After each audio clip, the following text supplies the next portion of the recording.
दोस्तों 9 मार्च को हमारा कक्षा 11वीं का जीव विज्ञान बायोलॉजी का एमपी बोर्ड का वार्षिक परीक्षा का पेपर होने वाला है। लगातार तैयारी कराना स्टार्ट कर दिया है। इस वीडियो में दोस्तों हम कवर करने वाले हैं 2 अंक की वाली अति महत्वपूर्ण प्रश्नोत्तर।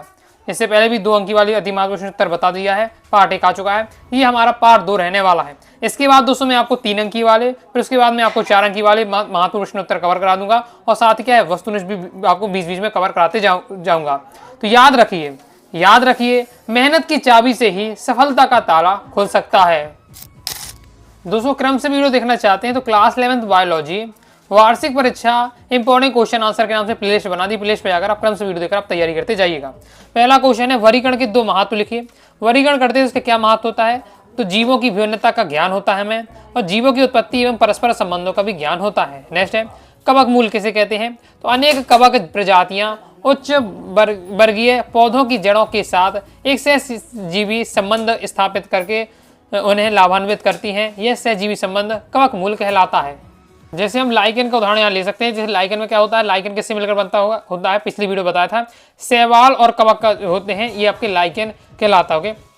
इसमें क्या होता है कि जो शैवाल क्या है, शैवाल कवक को लाभ पहुंचाता है, लाभ क्या है कवक को फायदा पहुंचाता है। तो यही है कि अनेक कवक प्रजातियां उच्च वर्गीय पौधों की जड़ों के साथ एक सहजीवी संबंध स्थापित करके उन्हें लाभान्वित करती हैं। ये सहजीवी संबंध कवक मूल कहलाता है।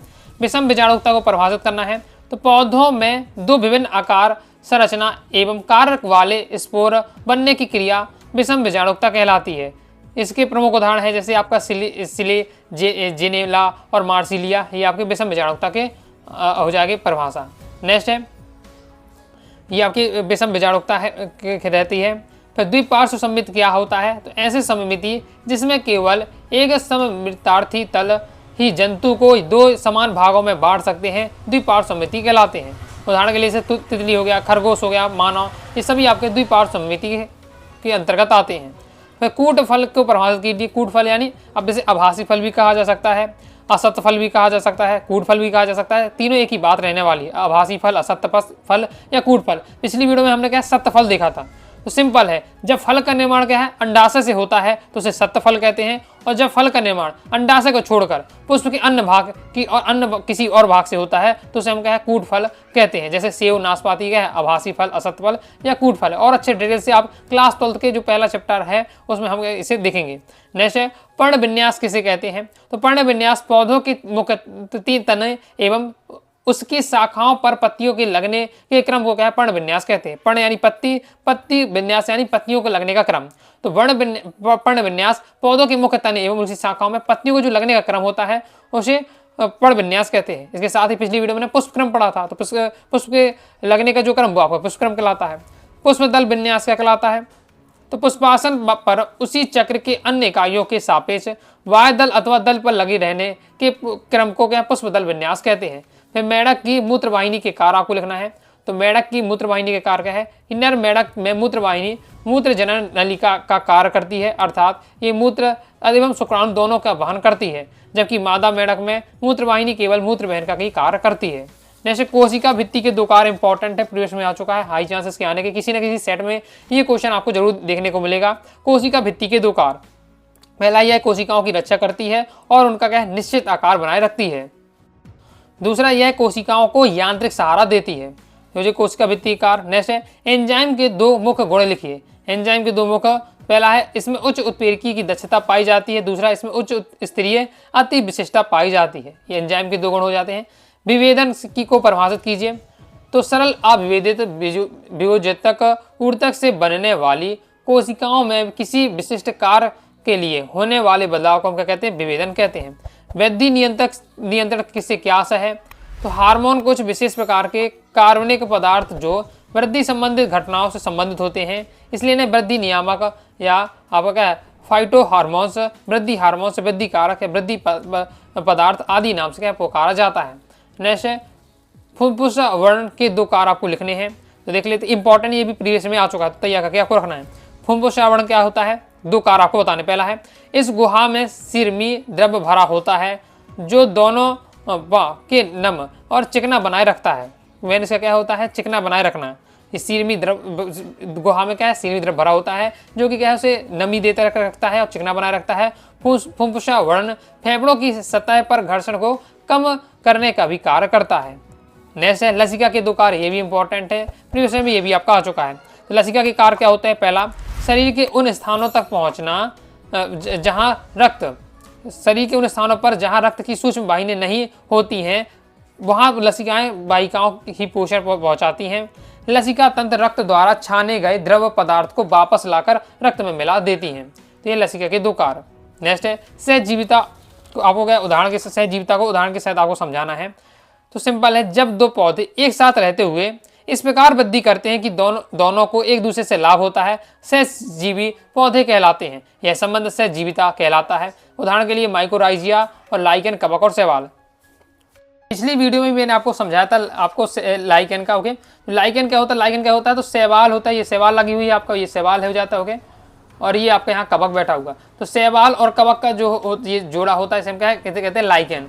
लाइकेन, तो लाइकेन है जो हमारा क्या है? एक सहजीवी का उदाहरण हो जाएगा। क्योंकि देखिए, जब शैवाल क्या करता है? सूर्य के प्रकाश की उपस्थिति में क्या प्रकाश संश्लेषण किया करता है, भोजन बनाता है। भोजन क्या है? वो किसे देता है? कवक को देता है, क्योंकि कवक क्या है? भोजन बनाता नहीं अपना, तो क्या कवक को जीवित रहना है तो भोजन तो चाहिए, तो शैवाल के बनाकर उसके लिए भी देता है। ओके, भोजन बनाता है, खुद अपने लिए बनाता है और क्या है? कवक को भी देता है भोजन। ओके, जिस प्रकार से 4 रोटी बनाई, 2 रोटी इसके लिए बना देता है कवक और 2 रोटी अपने के लिए बना लिया। अब इसके बदले में कवक क्या करता है? इसके बदले में कवक क्या करता है? इसके बदले में कवक क्या है? जो धरातल से जो खनिज वगैरह होते हैं वो किसे देता है? खनिज पोषक तत्व वो शैवाल को क्या ट्रांसफर करता है। इस प्रकार से हम देख रहे हैं एक दूसरे का क्या है? ये लाभ पहुंचा रहे हैं। तो ये क्या है आपका? ये है आपका सहजीवी का संबंध। तो जब 2 पौधे एक साथ रहते हुए इस प्रकार वृद्धि करते हैं कि दोनों एक दूसरे को लाभ पहुंचाते हैं, उन्हें सहजीवी पौधे कहते हैं। और जिसमें आपका उदाहरण हो जाएगा लाइकेन, जैसे कवक और शैवाल। फिर बायोफाइटा को पादप जगह का उभयचर क्यों कहा जाता है? बहुत ज्यादा महत्वपूर्ण क्वेश्चन, एकदम ये क्वेश्चन आपको रटा होना चाहिए 100%। ये क्वेश्चन किसी न किसी सेट में देखने को जरूर मिलेगा। किस सेट में कौन सा क्वेश्चन आ रहा है ये नहीं बताया जा सकता, लेकिन कौन इंपॉर्टेंट है, कौन क्वेश्चन आ सकता है वो मैं आपको बता रहा हूँ। तो ये क्वेश्चन जरूर आपको देखने को मिलेगा हर साल, ये किसी न किसी सेट में क्वेश्चन आपको आता ही है। ओके, तो बायोफाइटा को पादप जगह का उभयचर कहा जाता है। ये तो आपका ऑब्जेक्ट में भी आ जाता है, किससे पादप जगह का उभयचर कहा जाता है? तो ऑप्शन में आपका बायोफाइटा भी रहता है, तो आपको वो टिक लगाना है। ओके, तो पादप जगत को उभयचर बायोफाइटा को कहा जाता है। क्यों कहा जाता है? तो बायोफाइटा सबसे सरलतम असंवेदी पादप है। इन्हें पादप जगत का उभयचर कहा जाता है क्योंकि इनकी वृद्धि एवं विकास, प्रजननांगों के विकास एवं निषेचन के लिए अत्यधिक नमी की आवश्यकता होती है। नेक्स्ट है बायोफाइटा के 2 आर्थिक महत्व, ये भी इंपॉर्टेंट, ये भी किसी न किसी सेट में जरूर क्वेश्चन को आपको मिलेगा। बायोफाइटा के आर्थिक महत्व क्या होता है? तो पहला, मांस के सूखे पौधों को कांच की वस्तुओं, खिलौनों तथा फलों आदि की सुरक्षा के लिए पैकिंग के लिए उपयोग किया जाता है। इसके साथ ही मकानों तथा बागों में सुंदरता के लिए मांस व लांस लगाए जाते हैं। एक तो हो जाती है सुंदर के लिए मांस और लांस का उपयोग किया जाता है। इसके साथ ही सूखे पौधों को कांच की वस्तुएं, खिलौनों, फलों आदि को सुरक्षा से पैकिंग करने के लिए, जैसे आपने देखा होगा जो सेब या जो भी महंगे फल आते हैं उनको क्या है? कागज़ की कतरन के भरा जाता है। ओके, कागज़ की कतरन भरा जाता है पैकिंग के लिए। सेम इसी बार से मास्क के जो सूखे पौधे होते हैं उनका भी उपयोग किया जाता है।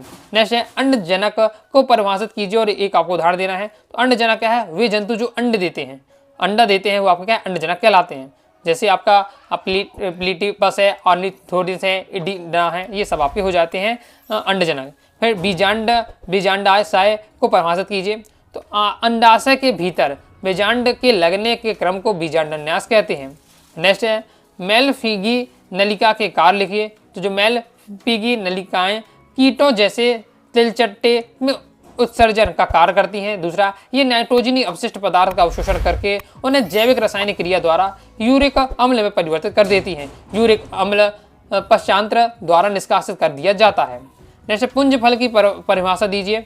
तो वह फल जो एक ही पुष्प से बनता है लेकिन इसका विकास मल्टी कार्पोलरी एपोकार्पस अंडाशय में होता है, पुंज फल कहलाता है। क्या बताया जा रहा है?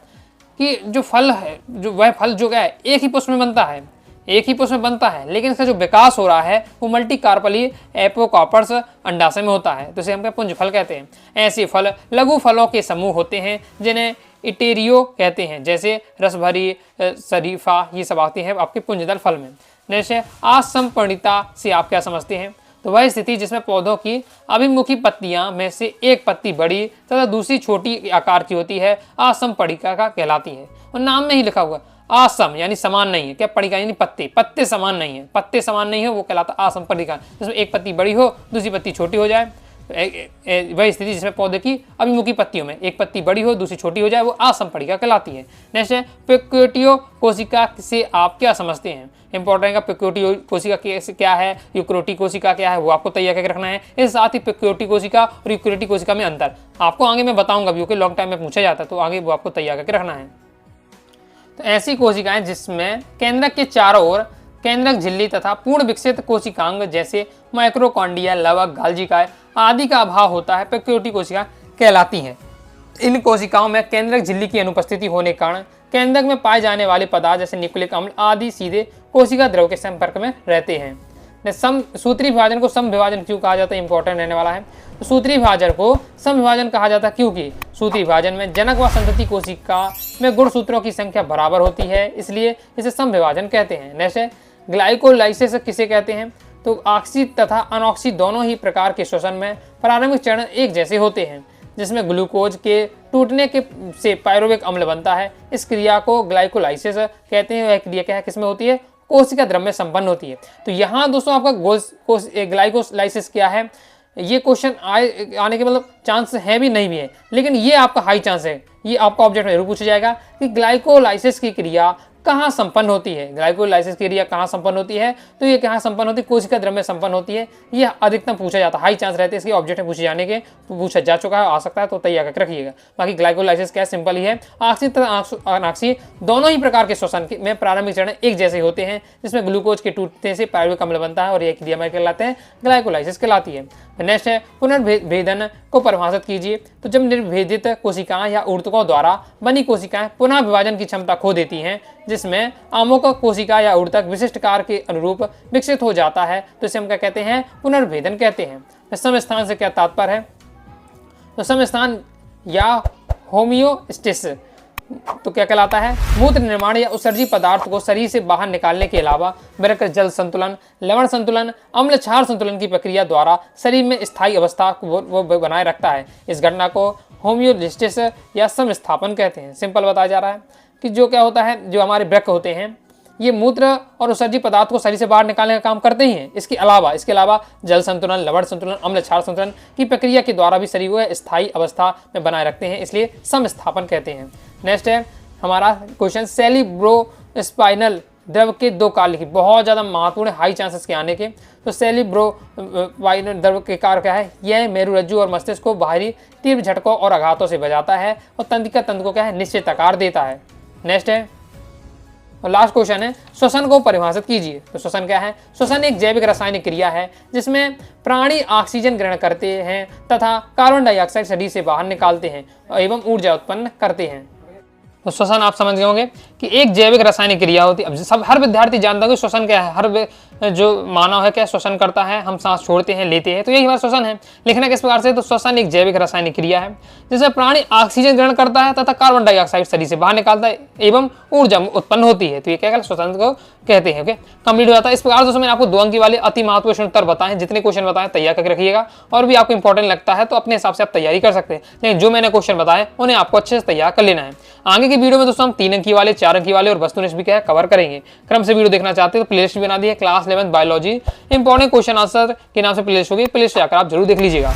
बाकी दोस्तों आप प्रॉपर पीडीएफ मटेरियल प्राप्त करना चाहते हैं तो क्लास 11 की बायोलॉजी कोर्स ज्वाइन कर लीजिएगा। प्ले स्टोर से यूनिवर्सिटी क्लास ऐप डाउनलोड करना है और ऐप से आपको क्या है क्लास 11 बायोलॉजी कोर्स ले लीजिएगा। और कोर्स जब लीजिएगा तो बायोलॉजी 70 कूपन कोड अप्लाई कर दीजिएगा, तो इससे दोस्तों आपको 50 रुपए का डिस्काउंट प्राप्त हो जाएगा, तो फीस कम हो जाएगी, तो आसानी से आप क्या है पूरा पीडीएफ मटेरियल आप ले सकते हैं। ताकि दोस्तों आपको वीडियो पसंद आएगी, वीडियो पसंद आए लाइक करके सब्सक्राइब कर दीजिएगा। इसके साथ दोस्तों टेलीग्राम चैनल व्हाट्सएप चैनल को ज्वाइन कर लीजिएगा। डाउट आता है तो कमेंट से आप जरूर पूछिएगा। मिलते हैं नेक्स्ट वीडियो में, तब तक के लिए बाय बाय।